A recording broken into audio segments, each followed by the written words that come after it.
तो इससे पहले हमने पार्ट नंबर 8 रखा उसे, तो ये हो गया हमारा पार्ट नंबर 9। ठीक है, चैप्टर 10 पढ़ रहे हैं हम लोग, यूनियन एग्जीक्यूटिव। तो इससे पहले वाली क्लास के लास्ट में मैंने आप सभी को कहा था कि हम अगली क्लास में उपराष्ट्रपति के बारे में पढ़ेंगे, और वहीं से हम लोग इसको कंटिन्यू कर रहे हैं। इवन जो लिखा हुआ था वो भी वहीं से स्टार्ट हो रहा है। ठीक है, आपकी स्क्रीन पे जैसा आप देख रहे होंगे। तो उपराष्ट्रपति के बारे में आज हम लोग समझेंगे कि उपराष्ट्रपति कौन होते हैं, क्या क्या उनके कार्य होते हैं। ठीक है, ये सब चीज़ें हम लोग अब समझेंगे। तो देखिए, जैसे आपने राष्ट्रपति महोदय को समझा था, ठीक उसी तरह से आप उपराष्ट्रपति को भी नाम से ही समझ रहे होंगे।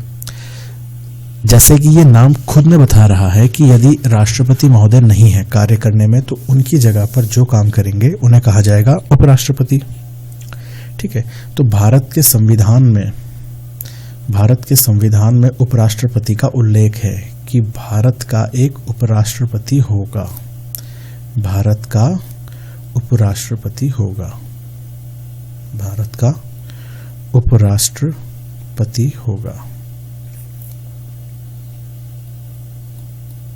और ऐसा कहाँ लिखा हुआ है? ये लिखा हुआ है आपके अनुच्छेद 63 में।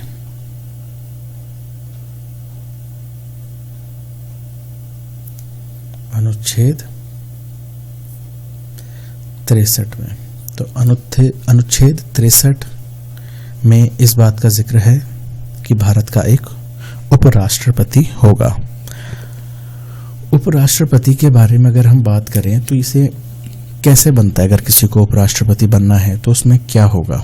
देखो, उनको सेलेक्ट करने के लिए, जो भारत का उपराष्ट्रपति है उनको सेलेक्ट करने के लिए लोकसभा प्लस राज्यसभा, ध्यान से समझिएगा, लोकसभा प्लस राज्यसभा के जो मेंबर्स हैं वो लोग वोट करेंगे, वोटिंग करेंगे। इस वोटिंग को क्या कहते हैं? ध्यान से समझिएगा।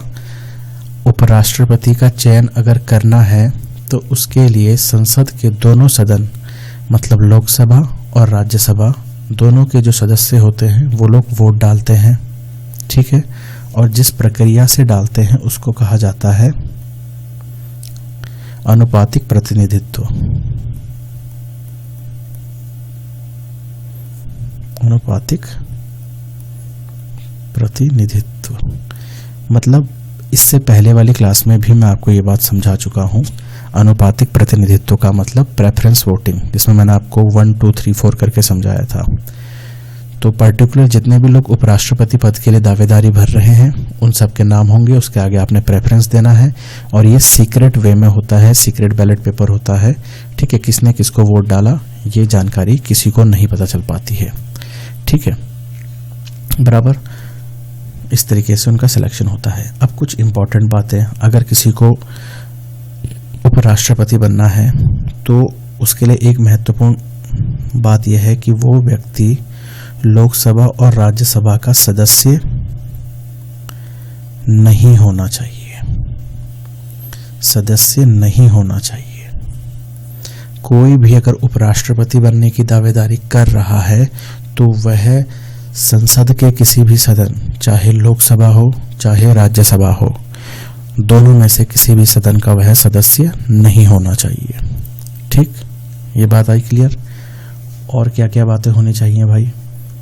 तो अब हम यहाँ पर से हम कह सकते हैं कि उपराष्ट्रपति के लिए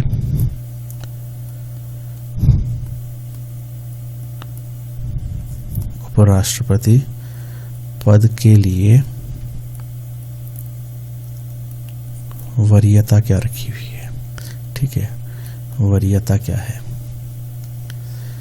तो उपराष्ट्रपति पद के लिए क्या क्या वरीयता है वो हम देख लेते हैं यहाँ पर।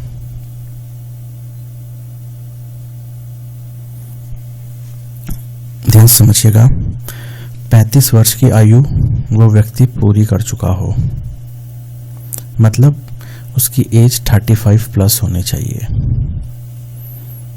35 प्लस होनी चाहिए, चाहे +1 ईयर चाहे 2 ईयर चाहे कितनी भी हो। 35 साल अगर उसे कंप्लीट हो चुके हैं, 35 साल 1 दिन भी हो गया है, तब भी वह उस पद के लिए दावेदारी कर सकता है। तो इसे हम यहाँ पर ऐसे कह लेते हैं 35 प्लस, ठीक है, 35 प्लस उसकी एज होनी चाहिए। किसके लिए बात कर रहे हैं हम, ध्यान से देखिएगा, इसमें कंफ्यूज नहीं होना। उपराष्ट्रपति पद के लिए वरीयता, ठीक है, हमने यहाँ पर एलिजिबिलिटी रखी है कि क्या एलिजिबिलिटी होनी चाहिए, ठीक। तो 35 वर्ष की आयु होनी चाहिए, पहली बात, ठीक। दूसरी बात ध्यान समझिएगा, दूसरी बात कि वह किसी लाभकारी पद पर ना हो, मतलब किसी गवर्नमेंट जॉब पर ना हो, लाभ के पद पर ना हो, लाभ के पद पर ना हो, मतलब कोई ऐसा व्यक्ति जो गवर्नमेंट जॉब में है या सरकारी किसी भी तरीके का वह पद ग्रहण करा हुआ है, उस पद पर रहते हुए वह उपराष्ट्रपति पद के लिए दावेदारी नहीं कर सकता, ठीक। इसी के साथ साथ और क्या क्या चीजें हैं, राज्यसभा का सदस्य बनने की योग्यता हो। अब ये थोड़ा सा यहाँ पर कंफ्यूजन वाली बात हो गई कि राज्यसभा का सदस्य बनने की योग्यता हो, इस बात का क्या मतलब हुआ। उपराष्ट्रपति पद के लिए आपने कुछ वरीयता तो देख ली, 35 वर्ष से अधिक आयु होनी चाहिए, किसी लाभ के पद पर नहीं होना चाहिए, और तीसरी बात यहाँ पर आपकी बुक में लिख दी कि राज्यसभा का सदस्य बनने की योग्यता रखता हो। तो अगर आप लोगों को याद हो राज्यसभा का सदस्य बनने की योग्यता क्या क्या होती है, उसमें भी यही बात होती है 35 वर्ष, लाभ के पद पर ना हो, और भी चीजें होती हैं, जैसे कि इसी बात में आगे लिख देते हैं यहाँ पर कि वह पागल ना हो, ठीक है, अनसाउंड माइंड का ना हो, तो ना पागल ना हो, और दिवालिया ना हो, ठीक है, दिवालिया ना हो, दिवालिया ना हो। अब दिवालिया ना हो का मतलब क्या है, देखो दिवालिया का मतलब ये होता है बेसिकली कि मान लो किसी ने बैंक से लोन ले लिया 5-10 लाख का, जितने का भी लोन ले लिया, अब वो लोन चुकाने में असमर्थ है, लोन भी नहीं चुका पा रहा है। जब उसकी प्रॉपर्टी का सारा वैल्यूएशन करा गया और देखा गया कि भाई ये व्यक्ति तो पैसा चुकाने के लायक ही नहीं है, इसके पास पैसा हकीकत में ही नहीं है, तो बैंक उसको दिवालिया घोषित कर देता है, ठीक है। तो ऐसा व्यक्ति जो दिवालिया घोषित हो गया हो वो भी नहीं हो सकता है, ठीक है। और क्या बातें हैं, सजा याफ्ता ना हो, सजा याफ्ता ना हो, मतलब किसी भी केस में, ठीक है, किसी भी केस में उसको कोर्ट से कोई सजा नहीं होनी चाहिए, ठीक है, आई बात समझ में। तो ये कुछ बेसिक बातें हैं जिनके आधार पर ये कहा जाता है कि राष्ट्रपति या जिसे हम उपराष्ट्रपति कह रहे हैं, उपराष्ट्रपति पद के लिए या उपराष्ट्रपति पद पर उठने के लिए क्या क्या वरीयताएं चाहिए होती हैं। तो बेसिकली आपने सबसे पहले तो ये देख लिया था कि वह व्यक्ति जो लोकसभा और राज्यसभा का सदस्य है, ऐसा व्यक्ति सदस्य नहीं बन सकता है, ठीक है। फिर उसके बाद हमने क्या क्या चीज़ें देखी कि 35 वर्ष से अधिक आयु हो।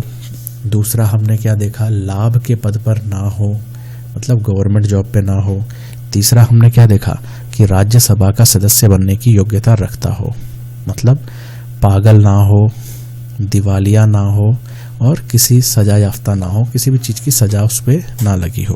तो ये कुछ बातें हैं जो बेसिकली बताई जाती हैं कि उपराष्ट्रपति बनने के लिए रखी जाती हैं कि ये चीज़ें पहले होनी इम्पॉर्टेंट है, इसी के बाद कोई उपराष्ट्रपति पद के लिए दावेदारी कर सकता है, ठीक है। इससे पहले मैंने आपको बता दिया कि उनका सिलेक्शन कैसे होता है, तो उनका सिलेक्शन मैंने आपको बता दिया अनुपातिक प्रतिनिधित्व प्रणाली के तहत होता है, ठीक है, जिसे आप प्रेफरेंस वोटिंग भी कह सकते हैं, ठीक है। इसमें संसद के सभी सदस्य शामिल होते हैं, ठीक है, मतलब लोकसभा राज्यसभा के दोनों सदस्य शामिल होते हैं, और साथ साथ इलेक्टेड और nominated, elected plus nominated, elected और नॉमिनेटेड दोनों, मतलब जो निर्वाचित होते हैं प्लस मनोनीत, ये दोनों सदस्य इसमें वोटिंग कर सकते हैं। ठीक है, बात क्लियर है? आई बात समझ में इतना? ठीक है, तो ये बात रही किसके बारे में? उपराष्ट्रपति के बारे में, कि उनका किस प्रकार से चयन होगा और कौन उनको चयन कर सकता है और क्या क्या बातें उनके बारे में हमने देख ली पूरी। ठीक है, योग्यताओं के बाद अब देखते हैं राष्ट्रपति महोदय का, उपराष्ट्रपति महोदय का कार्यकाल। मतलब अभी तक हमने ये देख लिया कि उपराष्ट्रपति कौन होता है, संविधान के कौन से अनुच्छेद में इस बात का वर्णन है, उपराष्ट्रपति बनने के लिए क्या क्या वरीयताएं चाहिए होती हैं। अब उपराष्ट्रपति का हम निर्वाचन भी देख चुके हैं, अब देखते हैं उनका कार्यकाल। तो कब तक के लिए कोई उपराष्ट्रपति होता है भाई? ये तो छोटी सी बात है, 1 वर्ड क्वेश्चन में आ सकता है, ये भी ध्यान रखना। उपराष्ट्रपति 5 वर्ष के लिए बना जाता है। कोई भी बनता है अगर उपराष्ट्रपति तो 5 वर्ष के लिए बनेगा। ठीक है, वही बात समझ में। और ऐसा नहीं है कि वो 5 वर्ष के लिए है तो ये उस पर एक बंदिश बन गई है कि भाई अब 5 वर्ष तक तो तुम्हें उपराष्ट्रपति बन कर के ही रहना है। नहीं, इससे पूर्व भी वो अपना त्याग पत्र दे सकते हैं। आपने सुना होगा रेजिग्नेशन जॉब से दे देते हैं। ठीक है, उसी तरह से ये अपना त्याग पत्र भी दे सकते हैं। ठीक है, अब ये अपना त्याग पत्र किसको देंगे? ये भी एक महत्वपूर्ण सवाल है। प्रधानमंत्री को देंगे क्या अपना त्याग पत्र? नहीं। ठीक है, ये अपना त्याग पत्र देते हैं राष्ट्रपति महोदय को, राष्ट्रपति को। ठीक है, तो राष्ट्रपति को अपना त्याग पत्र दे सकते हैं 5 वर्ष से पहले भी, अगर वो नहीं चाहते हैं कि भाई मुझे ये नहीं रहना उपराष्ट्रपति के उस पर। 5 वर्ष से पहले भी वो राष्ट्रपति को इसकी लिखित सूचना दे करके अपना त्याग पत्र दे सकते हैं। ठीक है, आपको एक और बात बताते हैं इसमें। कार्यकाल 5 वर्ष हो गया, 5 वर्ष से पहले भी वो अपना त्याग पत्र दे सकते हैं राष्ट्रपति को। इससे पहले भी उनको हटाया जा सकता है अगर वो खुद त्याग पत्र नहीं दे रहे हैं, और अगर संसद चाहती है उनको हटाना तो राज्यसभा में सबसे पहले इनको हटाने के लिए, ठीक है, इनको हटाने के लिए यहाँ पर एक रिजोल्यूशन, एक प्रस्ताव, या एक तरह से आप ये कह सकते हैं कि एक तरह से एक लिखित कागज में ऐसा लिख दिया जाएगा कि उपराष्ट्रपति को हटाया जा रहा है। तो इसमें सब लोग अपनी वोटिंग करेंगे, कुछ लोग यस करेंगे, कुछ लोग नो करेंगे। ठीक है, कुछ यस करेंगे, कुछ नो करेंगे। और राज्यसभा से अगर, ध्यान समझिएगा, राज्यसभा से अगर इनको हटाने का जो रेजोल्यूशन है, जो प्रस्ताव था, उसमें अगर आधे से ज़्यादा लोग अपनी वो दे देते हैं सहमति, तो एक तरह से उनको हटा दिया जाता है। ठीक है, आई बात समझ में? ठीक, एक साधारण बहुमत से उनको वहाँ से हटा दिया जाता है। ठीक है, लेकिन इसकी एक और बात होती है, अगर राज्यसभा के द्वारा इनको हटाया जा रहा है तो हटाने से 14 दिन पहले, 14 डेज बिफोर, 14 दिन पहले उपराष्ट्रपति को इसकी सूचना दी जाती है कि भाई आपको हटाने की प्रक्रिया इस तरह से 14 दिन बाद शुरू करी जाएगी। ठीक है, तो ये एक मैंने आपको बता दिया उपराष्ट्रपति का चयन कैसे होता है, कौन करता है और किस तरह से उनको 5 वर्ष तो उनकी अवधि होती है, लेकिन उससे पहले भी वो अपना त्यागपत्र राष्ट्रपति महोदय को दे करके अपनी सेवाओं को समाप्त कर सकते हैं। या अगर उनको उनके पद से हटाना चाह रही है तो राज्यसभा भी एक प्रस्ताव पारित कर करके उनको उनके पद से हटा सकती है, लेकिन इसकी सूचना उपराष्ट्रपति को 14 दिन पहले उनको देनी होती है। ठीक है, आई बात समझ में? तो ये रहा उपराष्ट्रपति महोदय के बारे में कि उनको उनके पद से हटाया भी जा सकता है इसको लेकर के। ठीक है, तो पूरा कार्यकाल के बारे में अच्छे से समझ चुके हैं। अब हम इसके बाद देखते हैं कि उपराष्ट्रपति के कार्य क्या क्या होते हैं। ठीक है, उनके कार्य क्या क्या होते हैं। तो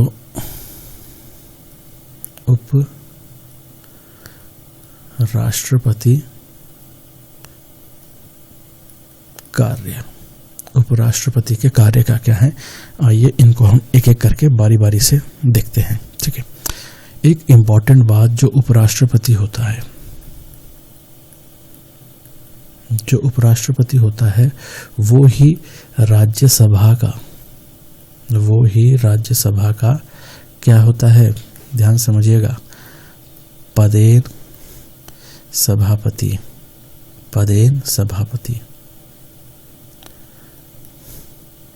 सभापति, या इसको आप अंग्रेजी में चेयरपर्सन भी कह सकते हैं। अगर इसको हमें समझें, जो वाइस प्रेसिडेंट होंगे इंडिया के, vice president of India is equal to chairperson. ठीक है, आप ये चीज़ खुद से भी टैली कर सकते हैं। ठीक है, अगर आपको मैं एक बार इसको दिखा, तो जैसा कि मैंने आपसे अभी कहा था, आप यहाँ पर अपनी स्क्रीन पे भी देख रहे हैं। देखिए, जैसे हमने यहाँ पर एक क्वेश्चन लिखा था, who is the vice president of India. ठीक है, यही क्वेश्चन लिखा था हमने, तो हमारे सामने क्या रिजल्ट आया, एम वेंकैया नायडू। ठीक, वाइस प्रेसिडेंट मतलब उपराष्ट्रपति। ठीक है, 2021 में कौन है, एम वेंकैया नायडू। इसी के साथ हम देखते हैं कि चेयरमैन ऑफ राज्यसभा कौन है, तो यहाँ पर भी आप देख रहे हैं एम वेंकैया नायडू। तो ये वही बात हुई जैसा मैंने आपको अभी यहाँ पर बताया कि जो हमारे उपराष्ट्रपति होंगे वही राज्यसभा के पदेन सभापति होंगे, मतलब जिनको अंग्रेजी में चेयरपर्सन कह सकते हैं, और वही वाइस प्रेसिडेंट होते हैं। ठीक है, तो ये एक बहुत इम्पॉर्टेंट सवाल है। आप अगर परीक्षाओं की तैयारी करते हैं आगे चल के सरकारी में, तो वहाँ पर ये एक सवाल एक बहुत महत्वपूर्ण भूमिका रखता है। हालांकि आपकी परीक्षाओं में भी आ सकता है वन वर्ड क्वेश्चन के तौर पर। ठीक है, तो उपराष्ट्रपति और पदेन सभापति हमेशा एक होते हैं। ठीक है, अब पदेन सभापति जो होते हैं उनके कार्य क्या क्या होते हैं, आपने देखा होगा, अगर कभी आपने ये लोकसभा या राज्यसभा की बहस देखी होगी, तो वहाँ पर एक प्रेसाइडिंग ऑफिसर, एक पदेन सभापति बैठे रहते हैं ऊपर टॉप में कुर्सी में, और नीचे सारे मेंबर्स बैठे रहते हैं, जितने भी मेंबर्स होते हैं आपने देखे होंगे, है ना, सारे मेंबर्स बैठे रहते हैं। किसी भी बिल विधेयक के ऊपर अगर कोई चर्चा हो रही है तो वही सबको अलाउ करते हैं कि आप बोलिए, अब आपका टाइम है, आप चुप हो जाइए, आपका टाइम ख़त्म है। सदन में कोई अगर हल्ला कर रहा है तो उसको भी शांत करने की जो यहाँ से अनाउंसमेंट है सारी यहीं से होती है। तो यहाँ पर आपके पदेन सभापति बैठे रहते हैं। ठीक है, तो राज्यसभा की बात कर रहे हैं हम। राज्यसभा में जो आपके पदेन सभापति होते हैं वही भारत के उपराष्ट्रपति होते हैं। ठीक है, आप बात समझ के होंगे। तो इनका कार्य क्या होता है, जो भी हमारे राज्यसभा के पदेन सभापति हैं, ये सदन में एक व्यवस्था बनाए रखते हैं। क्या रखते हैं, व्यवस्था बनाए रखते हैं। ठीक है, दूसरा और क्या काम करते हैं, ये सदस्यों को बोलने का मौका देते हैं। जैसे मैंने आपको भी बताया कि टाइम दिया जाता है सबको कि किसको कितना बोलना है ना, टाइम के अकॉर्डिंग ही वो बोलते हैं। इसका अनाउंसमेंट भी वो करते हैं। कुछ सवाल पूछना है किसी बिल के बारे में कुछ सरकार से, तो आप देखते होंगे न्यूज़ में भी, जो विपक्ष सरकार है, कांग्रेस हमेशा बीजेपी की सरकार के बनाए गए जो भी लॉ हैं या कुछ भी महंगाई बढ़ रही है तो उसको लेकर के उनसे सवाल पूछते रहते हैं। तो इस सवाल पूछने की अनुमति भी पदेन सभापति देते हैं राज्यसभा में। ठीक है, आप देख रहे होंगे ये सब चीज़ें।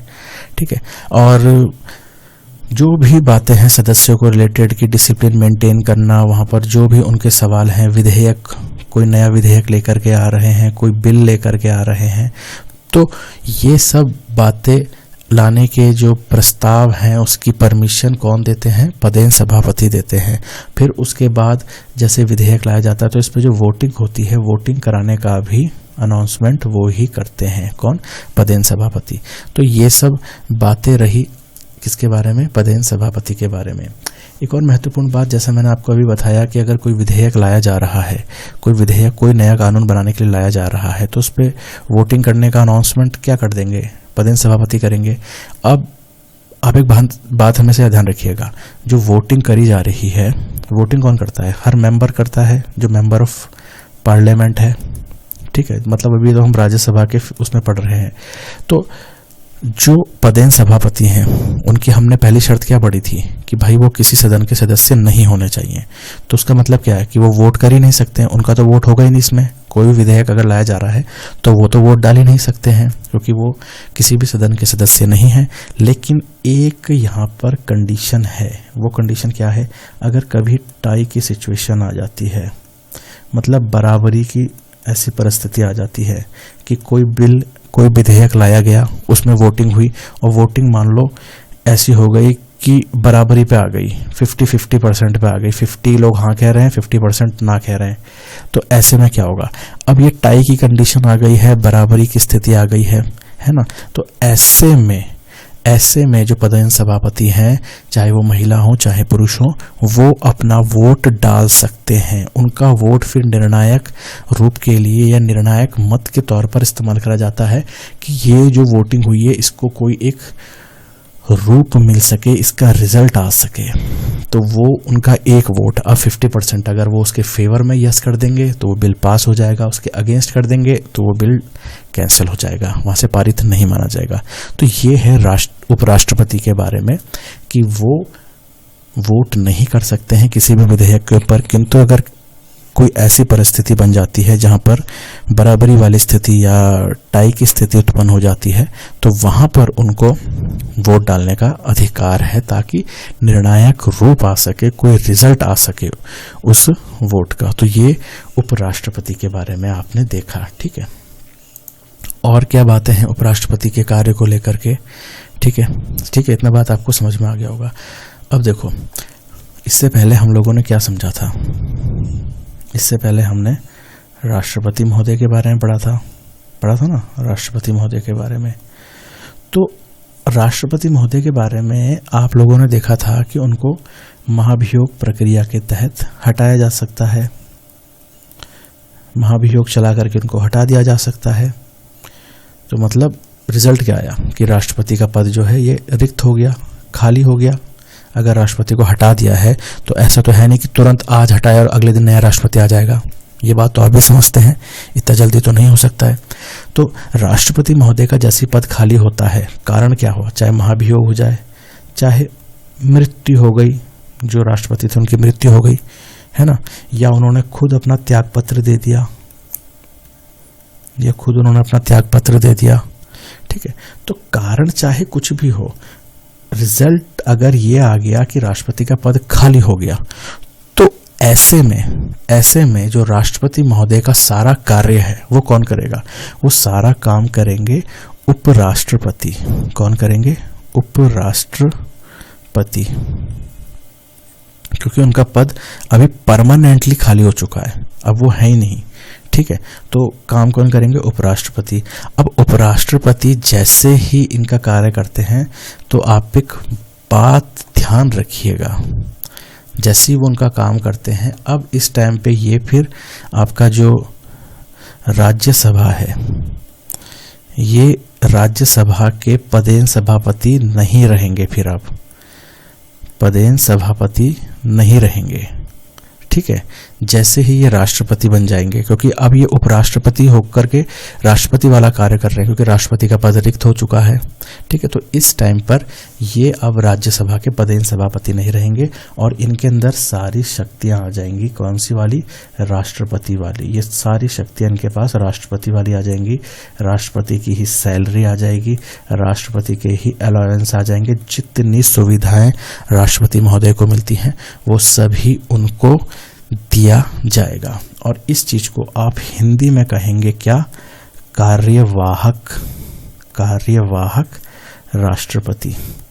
कार्यवाहक राष्ट्रपति की भूमिका में आ जाते हैं, जैसे ही राष्ट्रपति का पद परमानेंटली एक तरह से खाली हो चुका है, जो पुराने राष्ट्रपति थे उनको उनके पद से अब हटा दिया गया है, या वो खुद हट गए हैं, या उनकी मृत्यु हो गई है, ठीक है। तो राष्ट्रपति की कुर्सी तो खाली हो गई, तो उस टाइम पे उपराष्ट्रपति उनका सारा कार्य करते हैं। लेकिन कब तक करते हैं ये भी एक सवाल बनता है। तो ये अवधि होती है केवल 6 मंथ के लिए, ध्यान रखिएगा, 6 महीने से ज्यादा नहीं, 6 महीने के भीतर राष्ट्रपति के चुनाव कराने पड़ेंगे, ठीक। आई बात समझ में, बता दिया मैंने आपको। तो उस 6 महीने के दौरान उनको सारी राष्ट्रपति वाली शक्तियां प्रदान हो जाती हैं और वो राज्यसभा के सभापति के पद पर नहीं रह सकते हैं, ठीक है। अब ये बात तो मैंने आपको बताई कि राष्ट्रपति का पद खाली हो गया है। अब ये तो परमानेंट खाली था, अगर मैं ये कहूँ कि टेम्पररी खाली हो गया है, टेम्पररी खाली का मतलब क्या हुआ, टेम्पररी खाली का मतलब क्या हुआ, मतलब जो राष्ट्रपति पद है राष्ट्रपति महोदय तो हैं, लेकिन किसी कारणवश वो अपना काम नहीं कर सकते। मान लो उनकी तबीयत खराब हो गई या वो देश ही में नहीं है, ठीक है, तो अगर कुछ ऐसी टेम्पररी नेचर की उनकी जॉब, जो उनकी कुर्सी है वो खाली है, तो वहां पर वो कार्यवाहक राष्ट्रपति नहीं, उपराष्ट्रपति बनकर के ही राष्ट्रपति के सारे कार्य करते हैं। ठीक है, बात समझ में। यहाँ पर दो बातें बताई गई कि पहले उसमें उनकी जो पोस्ट थी वो परमानेंटली खाली हो गई, जिसमें उनकी या तो मृत्यु हो जाती है या वो खुद रेजाइनेशन दे देते हैं, या उनके ऊपर इम्पीचमेंट का प्रोसेस या महाभियोग प्रक्रिया चला दी जाती है। ठीक है, तो ऐसी सूरत में उपराष्ट्रपति सारा काम करते हैं राष्ट्रपति वाला, कार्यवाहक राष्ट्रपति के नाम से। ठीक है, और इस टाइम पर उनको सारी सैलरी और अलाउंस जो राष्ट्रपति महोदय को मिलते हैं वो सभी उनको उस तरीके से ही मिलते हैं। ठीक है, और इस टाइम पे ये राज्यसभा के पदेन सभापति नहीं रह सकते। दूसरी बात यहाँ पर ये बताया गया कि राष्ट्रपति का पद अगर टेम्पररी नेचर का खाली हुआ है, मान लो किसी कारणवश, मान लो उनकी स्वास्थ्य सेवाएं सही नहीं है या वो अपना काम नहीं कर सकते किसी भी कारणवश, तो ऐसे टाइम पे उपराष्ट्रपति राष्ट्रपति के सारे काम करते हैं, लेकिन कार्यवाहक राष्ट्रपति का पद के तहत नहीं, उपराष्ट्रपति के तहत ही। ठीक है, तो आपने दोनों बातें समझ ली, और यहाँ पर हम लोगों ने ये पूरा का पूरा जितना हम उपराष्ट्रपति को देख रहे थे, समझ रहे थे, वो सब हमने समझ लिया है। ठीक है, एक क्विक रिकैप कर लेते हैं कि उपराष्ट्रपति क्या था। भारत का एक उपराष्ट्रपति होगा, ये कहाँ लिखा हुआ है, अनुच्छेद 63 में, भारत के संविधान में। अब फिर उसके बाद हमने क्या कहा था कि जो उपराष्ट्रपति बनेगा या बनना चाह रहा है उसको वोट कौन करता है, लोकसभा और राज्यसभा के सदस्य करते हैं, वोटिंग करते हैं। जो वोटिंग की जाती है उसको क्या कहा जाता है, अनुपातिक प्रतिनिधित्व प्रणाली के तहत, अनुपातिक प्रतिनिधित्व प्रणाली के तहत इनको वोटिंग करी जाती है। कुछ महत्वपूर्ण वरीयताएं बताई गई थी, जैसे कि ये लोकसभा और राज्यसभा के सदस्य नहीं होने चाहिए, मतलब मेंबर ऑफ पार्लियामेंट जिसे एमपी कहते हैं, ये एमपी नहीं होने चाहिए। ठीक, और उसके बाद जो क्वालिफिकेशन थी, जो एलिजिबिलिटी थी, वो क्या क्या थी कि भाई 35 वर्ष प्लस आयु होनी चाहिए। दूसरी बात ये थी कि ये किसी ऑफिस ऑफ प्रॉफिट को ना होल्ड करते हों। ठीक है, मतलब लाभ के पद पर ना हो। राज्यसभा की सदस्य, मतलब राज्यसभा का जो सदस्य बनने के लिए जो एलिजिबिलिटी होनी चाहिए वो सभी क्वालिफिकेशन इनके अंदर हो, और पागल नहीं होने चाहिए मानसिक तौर पर, दिवालिया घोषित नहीं होने चाहिए, किसी भी मामले में ये सजा याफ्ता नहीं होने चाहिए, किसी प्रकार की इनको सजा नहीं होनी चाहिए। ये बातें देखी हमने। ठीक है, इसके बाद अगर देखें तो हमने आपको क्या बताया कि इनका जो कार्यकाल होता है, मतलब जो टेन्यूर है, ये कितने समय तक अपने पद पर रहते हैं, तो वो हमने देखा 5 वर्ष। 5 वर्ष से पहले भी ये अपने त्याग पत्र को लिखित तौर पर राष्ट्रपति महोदय को दे सकते हैं। उसके बाद हमने क्या देखा, अगर इनको इनके पद से हटाना है तो राज्यसभा में एक रिजोल्यूशन पास करना होगा, और जिसमें अगर बहुमत मिल जाता है, मतलब 50% + 1 लोग वोटिंग कर देते हैं कि भाई इनको इनके पद से हटा दो, तो फिर इनको इनके पद से हटा दिया जाएगा। लेकिन इनके ऊपर, इनको हटाने की जो प्रोसेसिंग हो रही है उससे 14 दिन पहले इनको इसकी इंफॉर्मेशन या नोटिस देना मैंडेटरी है कि भाई आपको हटाने के लिए राज्यसभा में अब एक तरह से आप कह सकते हैं कि एक प्रस्ताव लाया जा रहा है जिसमें हम उपराष्ट्रपति महोदय को हटा रहे हैं। ठीक है, ये बातें आपने देखी। उसके बाद हमने देखा कि उपराष्ट्रपति महोदय के कार्य क्या होते हैं, तो मैंने आपको शुरुआत में ही बताया, यहाँ पर एक मैंने आपको लाइव सर्च करके भी दिखाया कि जो उपराष्ट्रपति होते हैं वही राज्यसभा के पदेन सभापति होते हैं। मतलब जो राज्यसभा का पदेन सभापति कौन होगा, वही होगा जो हमारे देश का उपराष्ट्रपति होगा। ठीक है, अंग्रेजी में वाइस प्रेसिडेंट ऑफ इंडिया वही होता है जो चेयरपर्सन होता है राज्यसभा का।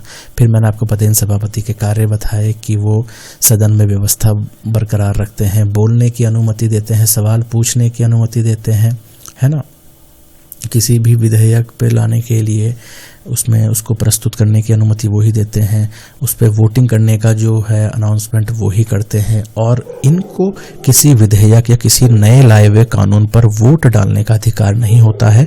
लेकिन जब कभी ऐसी परिस्थिति उत्पन्न हो जाए कि वहाँ पर टाई मतलब बराबरी वाली स्थिति उत्पन्न हो जाए, 50-50% वोटिंग फेवर में और अगेंस्ट में हो जाए, तो ऐसे में इनको वोट डालने की परमिशन मिलती है ताकि एक निर्णायक मत आ सके, एक रिजल्ट सामने आ सके। क्योंकि रिजल्ट टाई हो चुका है तो उपराष्ट्रपति यहाँ पर अपना वोट डाल सकते हैं, ठीक है। और उसके बाद हमने और चीज़ें देखी कि जब राष्ट्रपति का पद खाली होता है, पद दो तरह से खाली हमने समझा, एक परमानेंट नेचर का कि उनको महाभियोग इम्पीचमेंट के थ्रू हटा दिया गया, उनकी मृत्यु हो गई या उन्होंने त्याग पत्र दे दिया, तो ऐसे में जो राष्ट्रपति का पद है वो खाली हो गया है। फिर इस समय पर जो उपराष्ट्रपति हैं वो सारा कार्यभार संभालेंगे राष्ट्रपति के तहत और उनको कहा जाएगा कार्यवाहक राष्ट्रपति। और कार्यवाहक राष्ट्रपति के दौरान वो राज्यसभा के पदेन सभापति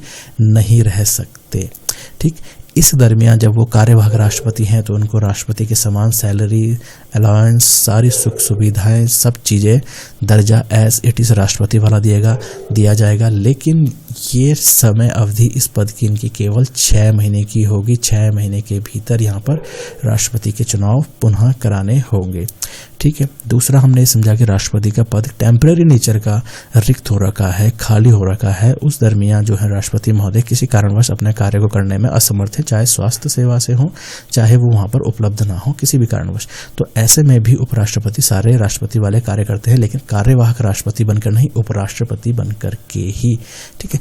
तो ये सारी चीज़ें हमने समझ ली उपराष्ट्रपति के बारे में, ठीक है ना। तो यहीं पर से ये फिर हमारी क्लास यहाँ पर कंप्लीट होती है। अब इसके बाद अगली क्लास में हम क्या देखेंगे, जो हमारा नेक्स्ट टॉपिक है जिसका नाम है आपका इसी में प्रधानमंत्री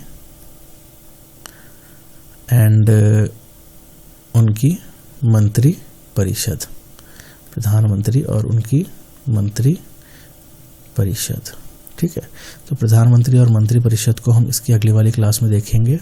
आई होप आप सबको बातें समझ में आ रही होंगी और आप लोग अपने नोट्स भी अच्छे तरीके से बना रहे होंगे, ठीक है। तो क्लास को यहीं पर हम अपने आप वाइंड अप करते हैं और नेक्स्ट क्लास में आप सभी से मुलाकात होगी। Thank you.